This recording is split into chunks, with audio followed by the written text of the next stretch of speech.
우리가 이 세상을 살 때 모든 것이 저절로 이루어지는 것 같지만 사실 이 세상은 일정한 법칙에 의하여 움직입니다. 우리가 어떻게 찬양의 삶을 살 수 있을까?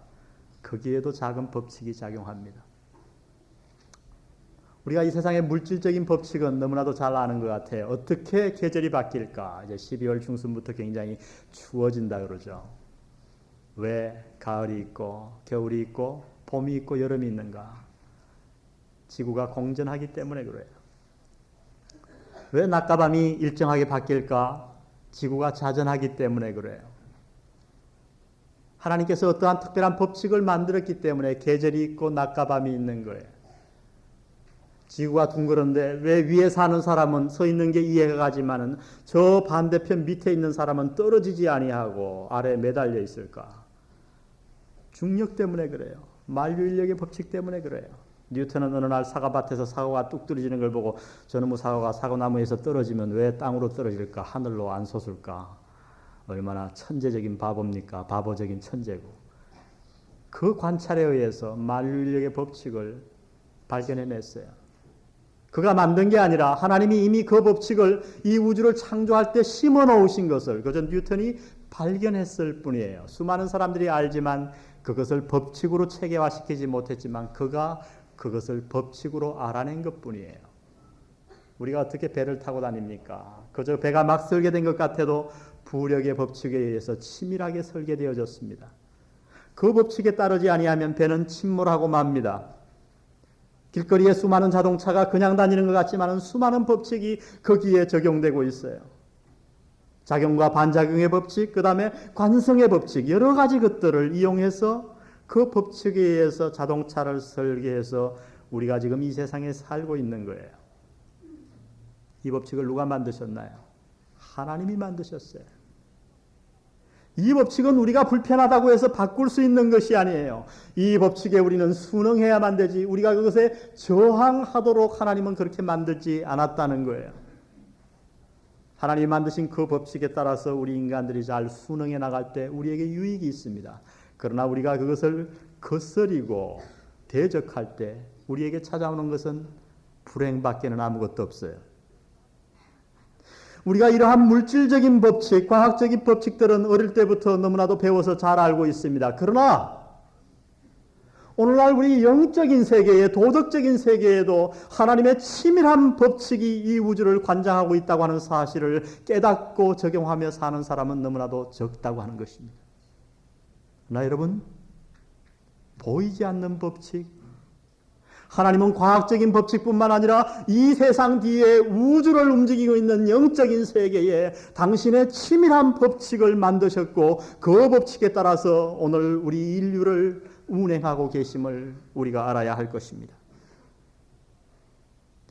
그 중에 하나가 성경은 이렇게 선포하죠. 죄 지은 자는 반드시 죽는다. 목사님 죄 지으면 뭐 감옥에 가면 되지 뭐 하려고 죽습니까? 그러나 하나님의 법칙이에요. 아무리 작은 죄라도 죄를 지은 자는 반드시 죽어야 한다고 하나님이 법칙을 세우셨어요. 그러므로 죄 지은 자는 반드시 죽습니다. 영원한 사망을 맞이하게 돼요. 거룩하신 하나님과 공존할 수 없단 말이죠. 그러면 죄 지은 자가 어떻게 죽음을 면할 수 있습니까? 죄의 형벌을 면할 수 있습니까? 모든 사람은 내 행위로 가능하다고 얘기합니다. 내가 열심히 종교 생활하고 내가 열심히 교회 출석하고 내가 무언가 착한 일을 행해야 한다고 얘기합니다. 그러나 성경은 얘기합니다. 오직 믿음으로 죄의 형벌을 면할 수 있다고요. 누가 세우셨어요? 하나님이 세우셨어요. 이러한 법칙은 성경에 수많이 나타나 있습니다. 영적인 법칙입니다. 이 세상의 물질적인 법칙보다 훨씬 더 우리의 운명을 좌우할 수 있는 중요한 법칙입니다. 오늘 사도 바울은 그래서 갈라디아 6장 마지막 부분에 있어서 이 갈라디아서를 마치기 전에 우리 그리스도인들이 기억해야 할 영적인 법칙 중요한 한 가지를 제시하고 있습니다. 그것은 바로 7절에 나타나 있어요. 7절을 다 같이 한번 보시죠. 스스로 속이지 말라. 하나님은 만홀히 여김을 받지 아니하시나니. 우리 다 같이 한번 읽어보겠습니다. 그 다음 시작. 사람이 무엇으로 심든지 그대로 거두리라. 오늘 사도 바울이 우리에게 주시는 하나님의 영적인 법칙은 다름 아니라 사람이 무엇으로 심든지 그대로 거둔다고 하는 거예요. 사도 바울은 지금까지 은혜를 설교했습니다. 우리가 율법으로 살지 아니하고 은혜로 살아야 된다고요. 그랬더니 그 은혜를 잘못 받은 사람들이 은혜는 방종인 것으로 생각한 거예요. 이제는 내 행위와는 아무런 상관이 없구나. 이제는 마음대로 살아도 되겠구나. 그렇지 않음을 오늘 말씀합니다. 하나님의 보편적인 영적인 법칙, 이 우주와 영적인 세계와 도덕적인 세계를 다스리는 한 가지 법칙으로 그 질문에 대한 대답을 사도 바울은 주고 있습니다. 그것은 다름 아닌 심음과 거둠의 법칙입니다. 사람이 무엇으로 심든지 그대로 거두리라. 여러분, 이 법칙은 너무나도 쉽게 설명되어 있어요. 농사에 비유하고 있죠. 심음과 거둠 그러면 우리는 늘 뭘 생각합니까? 농사를 생각해요. 그러나 오늘 여기 말씀하고 있는 것은 농사는 아니에요. 다만 농사에 비유했을 뿐이에요. 여러분, 농사 짓는 장면을 머리에 한번 연상해 보십시오. 만일 농부가 추수를 하기 원하면 그가 반드시 해야 될 것이 하나 있는데 그것은 다름 아닌 심음이에요. 여러분, 누가 심지 않고 추수하려고 한다면 여러분이 얼마나 비웃겠습니까? 그것은 말도 되지 않는 거죠. 이뿐 아니라 추수의 질과 종류 역시 씨 뿌림에 달려있다고 하는 것을 우리는 잘 알고 있습니다. 콩을 심으면 반드시 콩을 거두게 되어 있습니다. 팥을 심으면 반드시 팥을 거둡니다. 그래서 우리 격언에 콩 심은 데 콩 나고 팥 심은 데 팥 난다. 하나님의 법칙을 어느 현자가 발견한 거예요. 드문드문 심으면 드문드문하게 추수할 것이고 빽빽하게 심으면 빽빽하게 추수할 것입니다. 좋은 씨를 심으면 좋은 열매를 추수하고 나쁜 씨를 심으면 나쁜 것을 수확하게 되어 있습니다. 이것이 농사의 법칙이에요. 농사의 법칙을 그러므로 한마디로 말하면 심은 대로 거두는 겁니다. 이것은 우리가 너무 잘 알고 있잖아요.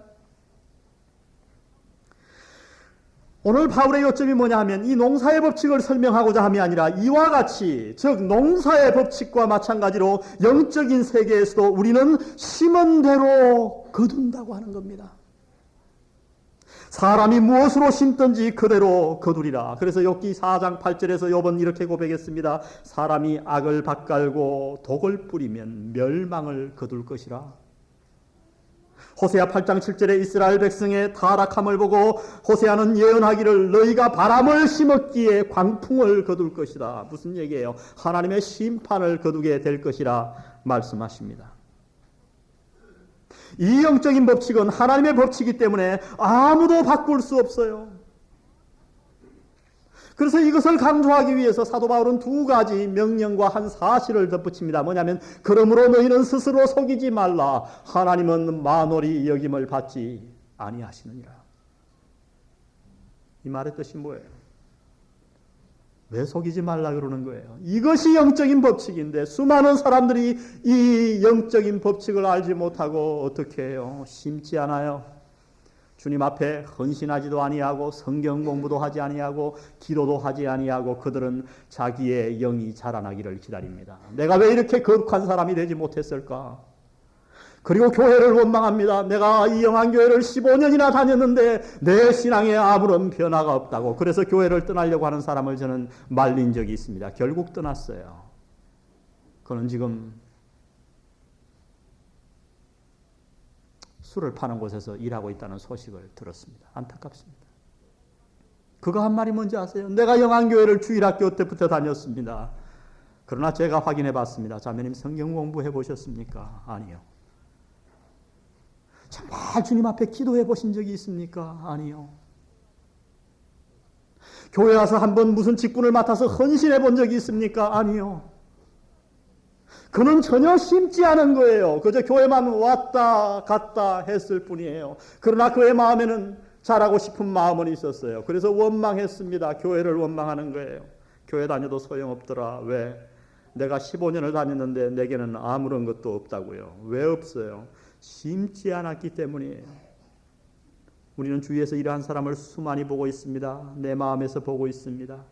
심지 않고 거두려고 하는 것은 스스로 속이는 것이라는 거예요. 이 세상에 우리를 가장 속이는 것이 누굽니까? 사탄이에요. 사탄은 에덴 동산에 찾아와서 아담과 하와에게 이렇게 속삭입니다. 네가 저 선악과를 먹기만 하면 내 인생은 만족하게 될 거야. 너는 하나님과 같이 높아질 거야.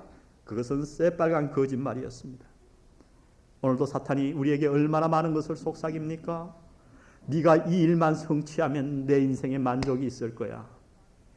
이것이 불륜의 관계인 줄 알면서도 저 여자를 내가 가지기만 하면, 저 남자를 내가 품에 안기만 하면 내 인생은 만족할 거야. 나는 행복할 거야 라고 사탄은 끊임없이 속삭입니다. 그래서 사람들이 그러한 유혹에 빠져서 그러한 관계를 가지고 나서 그들은 얘기합니다. 왜 내가 거룩하지 아니할까?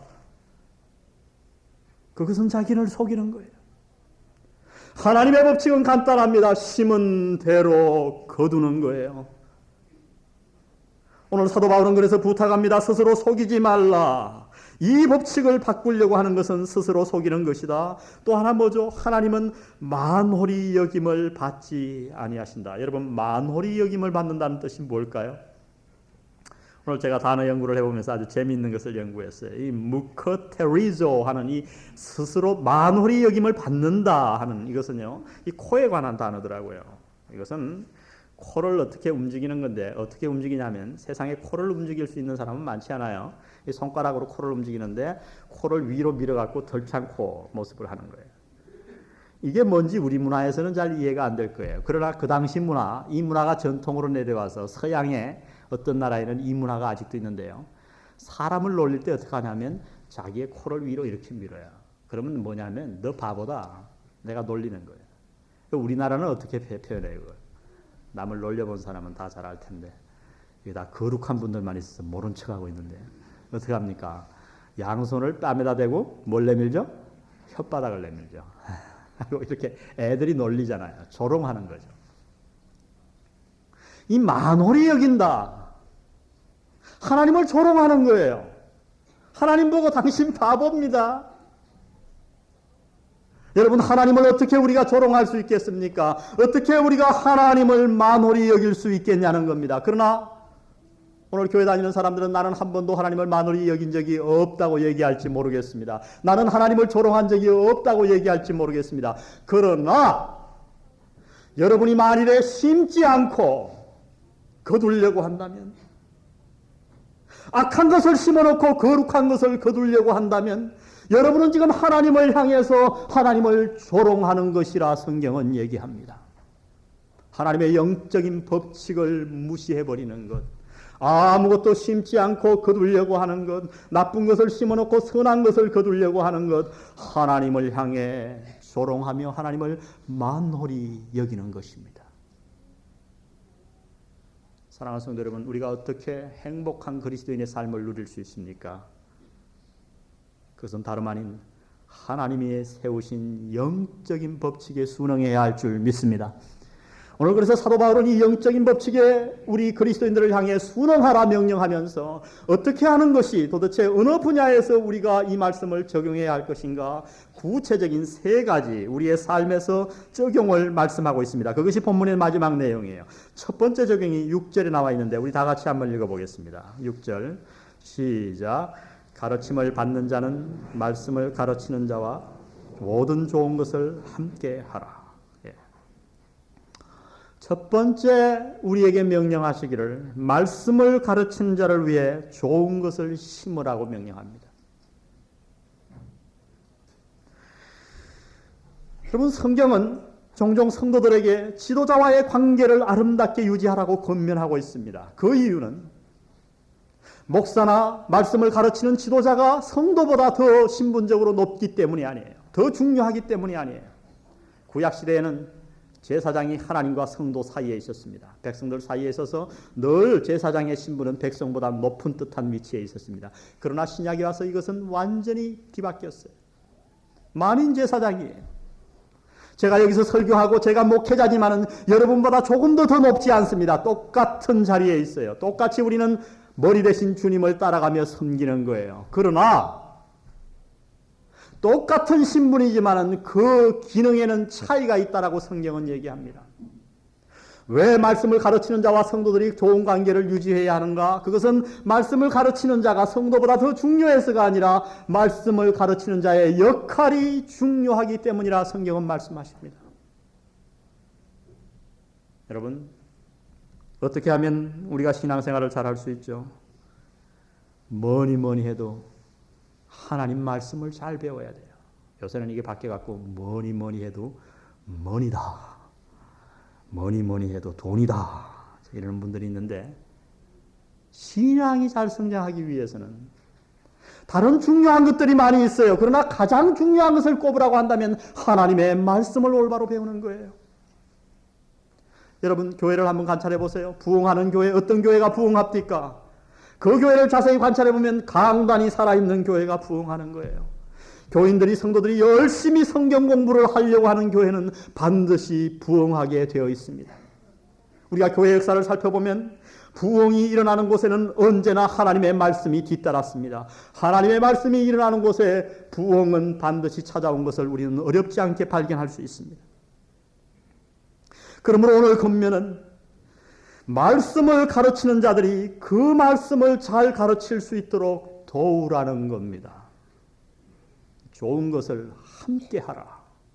이 좋은 것이 뭔가를 사도 바울은 얘기해 주지 않았어요. 그러나 우리가 유추해 볼 수 있어요. 오늘 이 사역자들이 하나님의 말씀을 잘 가르칠 수 있도록 성도들은 그에게 좋은 것을 심어야 된다는 거예요. 말씀을 잘 가르칠 수 있는 환경을 만들어주고 마음을 만들어주고 시간을 만들어주는 것, 그것이 심는 것이라는 거예요. 그렇게 말씀을 가르치는 자들을 위해서 심을 때에 거기서 하나님의 좋은 말씀을 들을 수 있고 그 말씀으로 인해서 우리가 부흥을 누릴 수 있다라고 말씀합니다. 여러분, 이것은 상당히 중요해요. 우리 목회자들이 모이면 재미있는 얘기를 많이 합니다. 목회의 종류를 한 두 가지로 나누는데요. 하나는 발로 하는 목회와 하나는 엉덩이로 하는 목회입니다. 여러분, 궁금하지 않으세요? 이 발로 하는 목회는 과거에 유행했던 목회고 오늘날 성경적인 목회는 엉덩이로 하는 목회라고 얘기합니다. 이게 뭔 얘기냐 하면 이 발로 하는 목회는 신방이에요. 이것 가지고 목회를 잘한 분들이 있어요. 성도 하나하나를 잘 다독거리고 무슨 일이 있으면 뭐 밤이 새도록 신방을 하고. 그러나 오늘 성경을 깊이 연구하면서 신학자들이 말하는 건 신방이 중요하지 않다는 얘기가 아니라 목회자가 해야 할 일이 신방이 주가 아니라는 거예요. 성경을 자세히 읽어보면 목회자가 해야 할 일이 1번지로 해야 할 일이 뭐냐면 말씀을 가르치는 일이에요. 말씀을 깊이 연구해서 기도하면서 그 말씀을 마음판에 심어 자기가 먼저 은혜를 받고 그 말씀을 성도들에게 가르치는 것. 그것이 목회자가 먼저 해야 할 일이에요. 그래서 여러분, 엉덩이로 하는 목회가 뭔지 아시겠죠? 책상 앞에 눌러앉아 연구하는 목회라는 거예요. 그래서 여러분, 앞으로 목회자를 혹 모시려고 하면 엉덩이가 푹 퍼진 목회자를 모시기 바랍니다. 책상 앞에 많이 앉아있는 목회자. 제가 목회를 해볼 때요, 저는 설교를 저 혼자 준비하는 줄 알았어요. 그러나 해가 가면 갈수록 저는 그렇지 않다는 사실을 깨닫습니다. 저의 이 말씀 준비와 성경을 가르치는 이 일이 성도들과 연관되어 있다고 하는 것을 저는 점점 깊이 느끼고 있어요. 서울의 어떤 교회는 그래서 설교 시간에 정예부대를 뽑습니다. 한 5분의 집사님과 권사님 같은 분들을 뽑아서 중보기도실에 들어가서 그들은 예배에 참석하지 않아가지고 이 설교 시간에 설교하는 목사를 위해 간절하게 기도하는 교회도 있습니다. 가르침을 받는 자는 가르치는 자와 함께 좋은 것을 함께하라. 심으라. 어떻게 심을까요? 기도로 심을 수 있습니다. 말씀을 준비하는 시간을 아마 할애할 수도 있을 겁니다. 제가 유학 떠날 때, 유학을 다 마치고 한국으로 돌아올 때 제가 한국에 목회하러 가겠다고 그랬더니 교수님이 저보고 부탁을 하셨어요. 뭔 부탁하냐면 목회하거든 1년에 한 달은 반드시 목회 전선에서 모든 것을 그만두고 혼자 조용한 곳에 가서 하나님과만 교제하라. 그리고 1년 동안 설교할 것을 준비하고 기도하라. 예, 제가 그렇게 하겠습니다. 우리 집 사람 보고 여보, 나 목회하면 꼭 그렇게 할 거야. 지금 3년이 지났는데 저는 한 번도 못했어요. 물론 이것이 제가 노력해도 될 일이지만 여러분들이 이런 것을 이해해 주셔야 돼요. 저는 요사이 갈증이 생깁니다. 말씀을 준비하는데 점점 자신이 없어지는 걸 느껴요. 제가 기도하고 있습니다. 내년도에 한 달은 고사하고서라도 단 몇 주라도 2주라도 내가 좀 기도원에 들어가서 나 자신을 돌아보는 시간이 필요하겠구나. 말씀을 준비할 수 있도록 때로 어떤 분들은 되게 목회를 하다 보면 어려운 일들을 많이 나눠요. 어려운 소식은 금방 목회자에게 들어와요. 제가 보기는 이렇게 강팍하게 보여도 얼굴이 제가 굉장히 예민합니다. 얼마나 예민한 사람인지 몰라요. 우리 집사람은 피아노를 하지만 집사람이 저보고 혀를 내두를 정도로 제가 예민해요. 이 성도들이 어떤 일이 있으면 제 단점이 뭐냐 하면 그 일을 그냥 잊어버리고 삭혀야 되는데 저는 며칠 밤을 잠을 설쳐요. 성도들 가정이 흔들린다, 어려움이 있다. 그래서 제가 미국에서 목회할 때 굉장히 어려웠어요. 교수님을 찾아갔어요. 교수님, 제가 이러이러한데 어떻게 하면 좋겠습니까? 저는 아무래도 목회는 못하겠습니다. 신학교 교수로 가야 되겠습니다. 그들이 저보고 하는 말이 프로가 되래요. 상담을 할 땐 하고 돌아와서는 잊어버리려고 노력하라는 거예요. 근데 저는 그게 잘 되지 않아요. 근데 아주 어려운 소식은 목회자에게 잘 들려오지만은요, 참으로 신기한 것은 기쁜 소식은 전화를 안 하더라고요. 기도를 열심히 했어요. 목사님 기도 부탁은 잘해요. 근데 그 기도 응답을 받은 거는 전화를 잘 안 해요. 좋은 것을 함께 하는 거예요.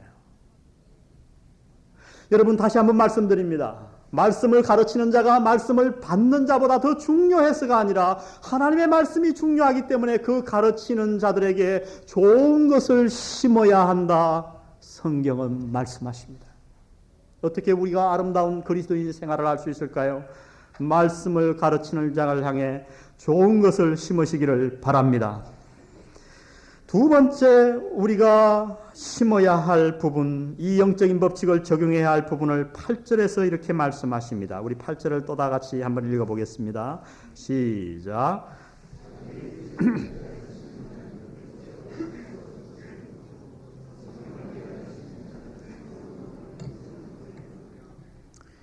두 번째 사도 바울이 명령하는 것은, 부탁하는 것은 자신을 위해 육체를 따라 심지 말고 성령을 따라 심으라는 겁니다.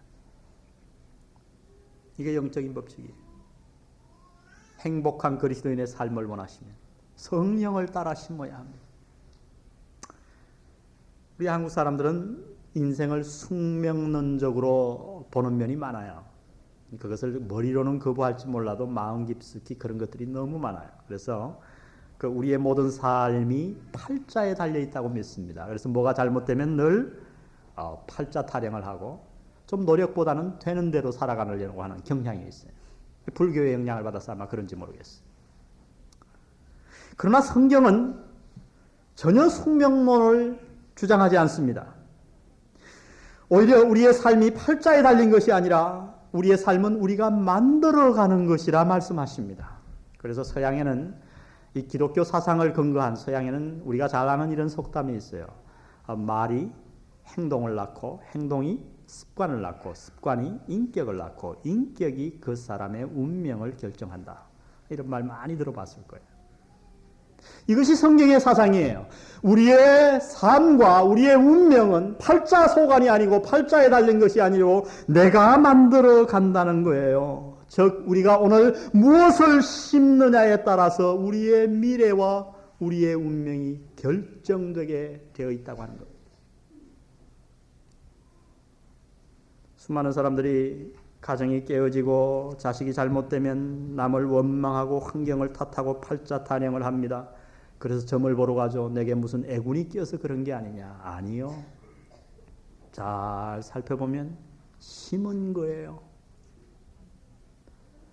부부간의 사이가 하루아침에 나빠진 것 같지만 절대 그렇지 않아요. 제가 상담해 본 결과는 나쁜 말을 끊임없이 심었고 나쁜 행동을 끊임없이 심었던 거예요. 그 결과가 어느 날 나타난 거예요. 제가 미국에서 수많은 가정들을 상담해 드렸습니다. 우리 한국 가정에 문제가 많이 생기면 첫 번째 문제가 뭐냐면 자녀들은 한국말을 못하고 부모는 영어를 잘 못해요. 이게 잘 안 되니까 상담소에서 통역관을 많이 찾았습니다. 그래서 제가 돈 안 받고 미국 정부의 상담원 통역관이 돼가지고 수없는 가정을 많이 상담했어요. 제가 많은 시간도 뺏겼어요. 그들 대부분이 뭐라고 하소연하냐면 왜 이민 왔냐고 그러면 자식이 위해서 왔다는 거예요. 정말 그게 사실이에요. 자식 교육 한번 잘 시켜보려고 이민 간 사람들이 너무 많아요. 이민 가서 어떡합니까? 자식들 교육시키려니까 열심히 삽니다. 그래서 미국을 휩쓸고 다니죠. 처음에는 청소하는 거예요. 한국 사람들이 청소 직업이 가장 많아요. 미국을 휩쓸다가 그 다음에 이제 한 5년 지나면 미국을 주름 잡습니다. 한국 사람들이 세탁소를 차려가지고 바지 주름을 잡니다. 세탁소 하나 갖고 있으면 한국 사람은 부자예요. 근데 그게 얼마나 바쁜지 몰라요. 청소는 밤에 하는 거죠. 휩쓰는 거는 늘. 부부가 밤에 일하고 말이죠. 이래가지고 이제 살만 하게 됩니다. 그러면 애가 고등학생쯤 돼요. 하나의 채널이에요. 어떻게 되는지 알아요? 애가 잘못되는 거예요. 마약에 빠지고 깡패들과 어울리고. 그런 부모들이 정말 실 끊어진 년처럼 낙탐을 하고 상담소를 찾아오는 거예요. 그리고 하는 말이 뭐냐면 내가 저를 위해서 얼마나 노력을 했는데 이러고 자주를 합니다. 근데 관찰해 보면요. 애를 위해 노력한 게 아니고 또는 노력을 해서도 잘못한 거예요. 그 돈을 버는 동안, 기반을 버는 동안, 기반을 잡는 동안 애들은 어떻게 합니까? 주로 부모 없이 밤에 애들끼리 있어요. 거기서 텔레비를 보죠. 그 다음에 컴퓨터로 나쁜 음란 비디오를 접촉하게 되죠. 부모와 만날 시간이 없어요. 아버지 얼굴을 볼 시간이 없고 어머니 밥을 얻어먹을 시간이 없어요. 어떻게 자녀가 잘 되기를 바라겠습니까? 제가 볼 때는 너무나도 당연한 귀결이에요. 무슨 얘기냐면 그들이 심었다는 거예요. 저는 그래서 주로 상담할 때 그렇게 상담합니다. 당신이 무엇을 심었는가를 보라. 그래서 그 잘못이 자식의 잘못이 아니고 내 잘못이라는 것을 깨달으면요. 그 가정은 희망이 있더라고요. 치료가 되더라고요. 여러분, 우리의 모든 신앙생활이 그러합니다. 신앙생활은 단숨에 이루어지지 않아요. 이미 말씀드린 대로 내가 이렇게 오래 교회 다녔는데 아무 효과가 없더라. 아니요. 교회는 오래 다녔을지 모르지만 여러분은 심지 않은 거예요. 여러분 자신을 자세히 보세요. 정말 주님 앞에 몸부림치는 기도의 시간을 하루에 몇 번이나 가졌습니까? 정말 하나님의 말씀을 꿀송이보다 더 달게 얼마나 평생 동안 대해 보셨나요? 주님을 위해 정말 내 것을 바쳐서 한번 헌신해 보셨나요? 아니요. 대부분의 사람들이 교회 주일날 하루 출석하기도 힘들어합니다. 영적으로 자라지 않는 것은 너무나 당연합니다. 직분은 올라갈지 몰라요. 집사가 되고 안수집사가 되고 장로가 될지 몰라요. 그러나 그의 영은 점점 메말라 죽어가는 거예요. 왜요? 그것이 하나님의 법칙이기 때문에. 그러나 여러분, 새 가족을 보십시오. 믿은 지 1년이 되지 않았는데 여러분 주위에서 놀랍게 자라는 사람들이 있잖아요. 왜 잘 자라요? 재수 좋아서요? 아니요. 그는 그만큼 심은 거예요. 오늘 사도 바울은 우리의 삶을 크게 두 가지로 분류합니다. 농사 짓는 사람으로 우리는 두 가지 중에 하나를 심게 되어 있다 그래요. 첫 번째는 육체를 위해 심고요. 두 번째는 성령을 따라 심는 거예요. 육체를 위해 심는 게 뭐냐? 육체를 위해 심는 거 그러니까 여러분이 무슨 아침마다 가서 바디빌딩하고 에어로빅하고 이런 거는 나쁜 거구나 그럴지 모르지만 그 얘기가 아니에요. 이미 제가 말씀드린 대로 이 육신이라는 단어 이제는 더 설명할 필요 없겠죠? 아담으로부터 물려받은 타락된 성품이에요. 우리가 구원받기 전에 누구나 다 죄성을 갖고 있어요. 아무리 부인해도 죄를 보면 죄 짓고 싶고 화내고 싶고 내가 더 가지고 싶고 존경받고 싶고 이러한 타락된 성품이 내 안에 있단 말이죠. 육체를 위해 심는다고 하는 것은 뭐냐면 주로 생각을 얘기합니다. 우리의 생각이나 행동을 우리의 타락한 성품에 고정시키는 거예요. 그래서 늘 하루 종일 생각하는 게 어떻게 하면 돈을 더 벌까? 그게 육체를 위해 심는 거예요, 여러분. 어떻게 하면 더 멋있는 차를 탈까? 어떻게 하면 더 넓은 아파트를 살 수 있을까? 어떻게 하면 더 짜릿한 쾌락을 누릴 수 있을까? 고돌이 갖고 안 되니까 그 다음엔 한번 가서 흔들어봐. 흔들어서 안 되니까 브루스를 쳐봐. 한번 관계를 맺어봐. 늘 그러한 생각에 집중되어 있는 것. 성경은 얘기합니다. 육체를 위해 심는 거예요. 이 육체의 욕심을 채우기 위해서 그런 부류의 친구를 사귀고 그런 사람들과 어울리고 늘 음란 비디오를 가까이 하고 음란한 곳을 기웃거리고 여러분, 육체를 위해 심는 것은 어려운 게 아니에요. 이러한 것들이 바로 육체를 위해 심는다는 거예요. 근데 중요한 말씀은 육체를 위해 심으면 반드시 썩어질 것을 거둔다고 그랬습니다. 여기 썩어질 것을 거둔다 했지만은 사실은 멸망한다는 얘기예요. 이게 하나님의 법칙이에요. 여러분 기억하십시오. 세상에서는 그게 죄가 되지 않아요. 텔레비는 날마다 우리에게 속삭입니다. 수단과 방법을 가리지 말고 돈을 벌라. 방법은 상관없으니까 남을 짓밟고 올라서라. 어떤 수를 써서라도 더 많은 이성과 사귀라. 쾌락을 누리라. 사탄은 지금도 거짓말합니다. 그러나 명심하십시오. 하나님의 영적인 법칙이 뭔지 압니까? 육체를 따라 그렇게 심으면 반드시 멸망한다고 하는 것입니다. 그러면 성령을 따라 심는 것은 뭡니까? 그건 역시 간단해요. 그것은 생각에서부터 옵니다. 늘 우리의 생각을 하나님의 나라와 하나님의 일에 관심을 갖는 거예요. 말씀을 암송하고 아침에 일어나 기도하고 내 마음에 잘못된 생각이 올 때 성령님께 아뢰고 주님께 부탁하고 늘 찬양하려고 하고 하나님의 일에 내 생각을 집중시키는 것, 그것이 성령을 따라 심는 거예요. 많은 사람들이 성령을 따라 심는 것을 너무 어렵게 생각해요. 그저 기도원에 가서 금식하고 무슨 목회자가 돼야 되고 수도원에 들어가야 되고, 아니요. 매일의 생활에서 하나님의 말씀을 생각하고 하나님의 나라를 생각할 때 우리는 이미 성령을 따라 심는 것입니다. 성령을 따라 심으면 그 결과는 뭐예요? 영생을 거둔다는 것입니다. 여러분, 구원받지 못하는 사람, 복음을 아무리 전해도 마음문을 못 여는 사람 자세히 관찰해 보세요. 육신을 따라 너무너무 많이 심었어요. 구원받았음에도 그 신앙이 자라지 아니하고 매일 처져서 사는 사람, 겨우 자기의 목숨 하나, 영적 목숨 하나 유지하기 위해 간달거리는 사람 자세히 관찰해 보세요. 성령을 따라 심기보다는 육체를 따라 심어요. 여러분은 거룩한 삶을 살기를 원하십니까? 그렇다면 우리는 두 가지 일을 해야 됩니다. 하나는 육체를 따라 심지 마십시오. 그리고 위의 것을 바라보시고 성령을 위하여 심으시기를 주의 이름으로 부탁드립니다. 하나님의 법칙입니다. 영적인 법칙, 우리가 알아야 할 중요한 법칙은 사람이 무엇으로 심든지 그대로 거둘 것입니다. 어디에 적용해야 할 것인가? 우리의 신앙생활을 위해, 말씀을 가르치는 자들을 위해 좋은 것을 심어야 합니다. 함께 누려야 합니다. 함께라는 단어가 중요하죠. 두 번째는 성령을 따라 심어야 합니다. 육체를 따라 심지 말고. 마지막 세 번째 우리에게 주는 적용의 말씀이 9절에 10절에 써 있습니다. 그것은 다름 아닌 다른 성도들을 위해 선행을 심어야 한다고 하는 겁니다. 10절을 다 같이 한번 읽어보겠습니다. 시작.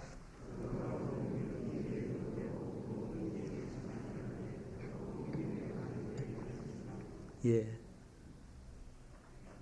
어디에 이 하나님의 법칙을 적용할 것인가? 우리가 여러 가지 적용해야 될 때가 많지만은 선행을 심으라는 겁니다.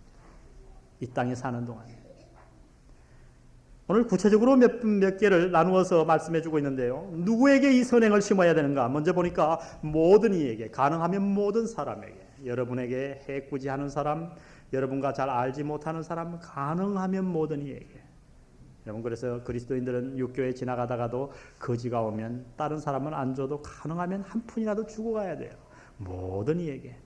그러나 강조점은 특히 믿는 형제들에게, 교회 안에서 선행을 심을 것을 강조하고 있습니다. 언제 심는가? 언제죠? 10절에 보니까 기회 있는 대로. 어떤 사람은 얘기합니다. 남을 도와주고 싶은데 기회를 놓쳤다고. 제가 이 기회라는 거 일전에 말씀드렸죠. 한 박물관 그 조각 전시대회에서 1등한 상품이 뭐였냐면 앞에는 사자머리 막 틀을 많이 동물을 해놓고 뒤에는 뱀꼬리를 딱 해놨어요. 그리고 사자머리에 뱀꼬리, 몸체가 뱀이에요. 얼마나 그 흉물스러워요. 이 1등을 했어요. 왜 그런지 알아요? 제목을 잘 붙였어요. 기회, opportunity. 이 기회란 건 뭔지 아세요? 처음에 올 때 딱 잡아야지. 그 기회를 놓치면 뱀꼬리가 돼갖고 앞만 잡아봐야 빠져나간단 말이죠. 얼마나 멋있어요. 1등을 했어요. 언제 선행을 할 거냐? 기회가 있는 대로. 여러분 언제 기회가 있는지 아세요? 오늘이에요. 오늘. 여러분 어떤 사람에게 사과의 말 한마디 할 것이 필요하다고 생각납니까? 좋은 말, 고맙다는 말 한마디 할 것이 필요합니까? 오늘 하시기 바랍니다. 왜요? 내일 일을 우리가 알 수 없어요. 어떤 사람이 경제적으로 빈곤한 것을 봅니까? 내가 도와야 되겠다고 생각할 때 언제 해야 됩니까? 내 형편이 나아지면요? 다음 달에요? 아니요. 오늘 하세요. 여러분이 그 필요를 본 즉시로 해야 한다고 성경은 얘기합니다. 그것이 기회 있는 대로예요. 오늘 제가 관찰한 바로는 수많은 사람들이요. 선행을 하기 싫어하는 사람은 없어요. 특히 교회 다니는 사람들은 남을 돕고 싶어 해요. 근데 문제는 뭐냐면 기회를 놓쳐버리는 때가 너무너무 많더라고요. 여러분, 주님 안에서 기회를 올바로 포착하시기를 바랍니다. 어떻게 해야 되는가? 그 방법에 대해서 9절에 이렇게 말씀하십니다. 9절을 보십시오. 어떻게 선행을 행해야 되는가? 중요합니다. 우리가 선을 행하되 낙심하지 말지니 피곤하지 아니하면 때가 이름에 거두리라. 어떻게 해야 됩니까? 인내로서 해야 됩니다. 낙심하지 말아야 됩니다. 저도 이거는 못하는 거예요. 제가 어떤 사람에게 선행을 행합니다. 어릴 때도 저 기억이 나는데 옆에 친구가 내 연필을 한 자루 훔쳐갔어요. 그래서 성경에서 배운 대로 너 연필 없냐? 그랬더니 없대요. 훔쳤다는 걸 나무리지 않고 한 자루를 제가 더 줬어요. 근데 그 다음 주간에 제 걸 또 훔쳐갔어요. 제가 어떻게 했겠어요? 인내 못했어요. 야 나와. 한번 붙자.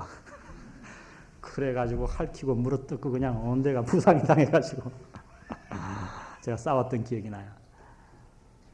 이게 굉장히 어려운 일이에요, 여러분. 한 번 선행하는 거 참 쉬워요. 그래서 여러분 그리스도인의 구제는 어떤 데를 도와야 되는지 압니까? 어떤 사람은 생각하기를 가능성이 있는데 도우라 그래요. 도와주면 일어설 수 있는 데를 도우라 그래요. 아니요. 그런 데도 도와야 되지만 밑 빠진 독에도 도와야 됩니다. 도와도 가능성이 없는 사람을 끝까지 도와줘야 돼요. 그게 성경의 구제예요. 자기 힘으로 도저히 할 수 없는 사람들, 인내가 필요한 거예요. 이것은 가족 간에도 마찬가지예요. 내가 남편을 어떻게 대할 것인가, 아내를 어떻게 대할 것인가, 내 속을 썩이는 자녀를 어떻게 대할 것인가. 성경은 얘기합니다. 낙심하지 말고 인내로 도우라고요. 그에게 선행을 행하라고요. 우리는 어떻게 합니까? 저부터 한두 번 용서해 줍니다. 한두 번 착하게. 순종을 안 하면 제가 아주 목소리를 착 깔고 고지나. 저도 못해요. 그 다음에 톤이 조금 올라가죠. 그 다음은 어떻게 합니까? 벌써 발은 띄고 손에는 몽둥이가 들려있는 거죠. 우당탕탕. 어려운 부분이에요. 그러나 하나님의 법칙은 뭡니까? 우리가 괴롭더라도 인내할 때에 야, 저 옆에 내는 도저히 안 되겠다. 저 왼수는 도저히 안 돼요. 그렇게 포기하고 심지 않으면 우리는 거둘 수 없다는 거예요. 하나님의 영적인 법칙의 농사는 인내가 필요하다 말씀하십니다. 여러분 이 땅의 농사를 보십시오. 오늘 심어놓고 내일 곡식을 거두려고 하는 농부가 어디에 있습니까? 농사 지어보셨어요? 저는 그것이 얼마나 어려운 것인 줄 알아요. 봄에 씨를 뿌려놓고 밭을 갈고 물을 줘야 되고 밤잠을 설칩니다. 밤에 물이 많이 나오면 가서 물꼬를 터줘야 되고 가물었으면 비가 오면 물을 막아줘야 됩니다. 농약을 쳐줘야 됩니다. 과일나무를 심었을 경우에는 수년을 노력해야 됩니다. 하물며 사람의 열매를 따려 하매 어찌 우리가 인내하지 않아야 되겠습니까? 인내하셔야 합니다. 때로 낙심이 찾아옵니다. 도저히 안 되겠다. 그러나 하나님은 말씀하십니다. 결과는 나에게 맡기라. 너희는 물 주는 이고 자라나게 하시는 이는 하나님의 신이라. 너희의 역량이 아니다. 너희의 할 일은 그저 기회 있는 대로 모든 사람에게 인내를 가지고 선행을 행하라. 심으라. 그리하면 열매는 내가 나의 때에 너에게 보장해 줄 것이다. 할렐루야. 여러분 이 세상에 유명한 사람들을 보십시오. 어거스틴이 하루아침에 성자가 되었습니까? 그가 방탕한 생활을 할 때 그의 어머니 모니카는 14년을 그를 포기하지 아니하고 주님 앞에 나와 기도했습니다. 우리 교회 가운데도 술독이라고 별명을 얻은 모 집사님이, 모 성도가 집사님이 되셨어요. 하루아침에 그렇게 되었습니까? 그 부인이 눈물로 낙심하지 아니하고 그에게 선행을 행했습니다. 이것이 우리가 심어야 할 씨앗입니다. 어떻게 우리가 만족한 그리스도인의 삶을 살 수 있을까요? 어떻게 아름다운 그리스도인의 삶을 영위할 수 있을까요? 아니, 어떻게 풍성한 성령의 열매를 맺을 수 있을까요? 성경은 얘기합니다. 올바로 심어야 한다고요. 오늘 저는 한 가지 질문을 드리며 이 말씀을 마치려고 합니다. 혹시 이 자리에 여러분이 받아든 인생의 열매, 가정의 열매, 인격의 열매, 신앙의 열매를 바라보고 만족하지 못해서 누군가를 원망하는 분이 계시지 않습니까? 나는 왜 이렇게 잘하지 않을까? 오늘 우리 부부관계는 왜 이것밖에 되지 않을까? 오늘 내 자식은 왜 저렇게 삐뚤어졌을까? 그러나 다른 어느 누구를 원망하기 전에 여러분 한번 이런 질문을 해보십시오. 여러분이 지금까지 살아오는 동안 과연 나는 무엇을 심었는가? 내 자녀와 내 배우자를 위해, 내 신앙을 위해 하루 24시간 가운데 내가 과연 몇 시간을 들였는가? 하나님이 나에게 주신 물질 가운데 과연 얼마나 많은 부분을 주님 앞에 다른 사람을 돕기 위해 썼는가? 구약의 성도들은 100에 23조를 드렸어요. 10분에 2.3포인트를 드렸어요. 하물며 신약에 사는 우리겠습니까? 저는 제가 생각할 때 여러분 할 수만 있다면 10의 3분의 1은 다른 사람을 위해 써야 한다고 생각합니다. 그러나 제가 여러분의 가끔 헌금 생활을 봅니다. 지난 추수감사절 시간에도 제가 추수감사한 것을 보고 제 마음이 얼마나 아팠나 몰라요. 1년에 한 번 있는 감사예요. 근데 많은 집사님들 가운데서 10,000원, 20,000원 하신 분들이 있어요. 제가 그들의 형편을 알아요. 주일학교 학생들도 그것보다는 많이 한 학생들이 있다고요. 남을 도우라고 할 때 전혀 돕지 않아요. 반응하지 않아요. 그러고서 어떻게 우리의 신앙생활이 성장하기를 기다리겠습니까? 오늘 하나님 앞에서 나는 혹시 하나님을 만홀히 여기지는 않는가?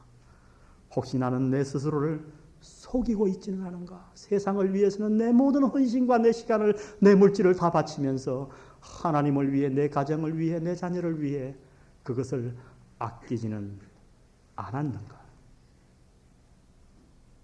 기도하십시다.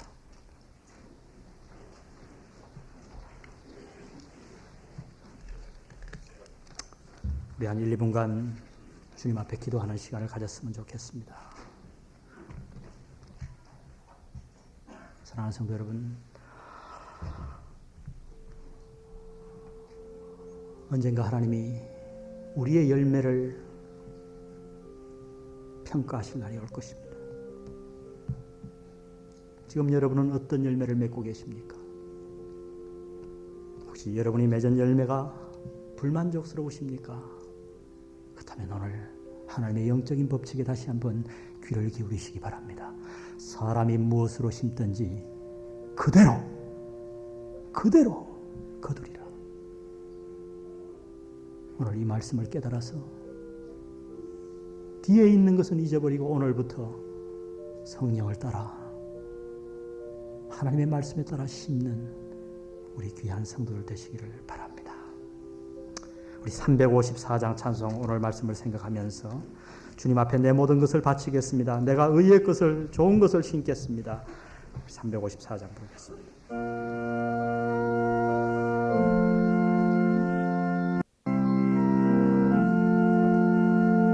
내 죄 속해 주신 주께 힘과 정성 다하리.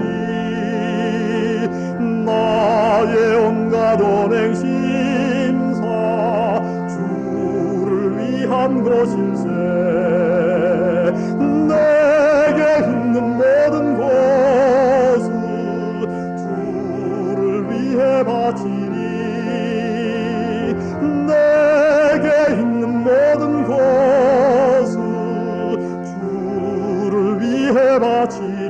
내가 주를 바라보니 내가 주를 바라보니 나의 영혼 밝아져. 십자가를 지신 주만 항상 바라봅니다. 항상 바라봅니다. 아멘. 십자가를 바라보며 주만 따르오리다. 십자가를 바라보며 주만 따르오리다. 신기하고 놀랍도다. 영광스러운 왕의 왕 나를 친구 삼아 주사 편히 쉬게 하시네. 주의 날개 아래 숨어 주의 날개 아래 숨어 영원한 식 얻겠네. 주의 날개 아래 숨어 영원한 식 얻겠네. 다 같이 기도드리겠습니다.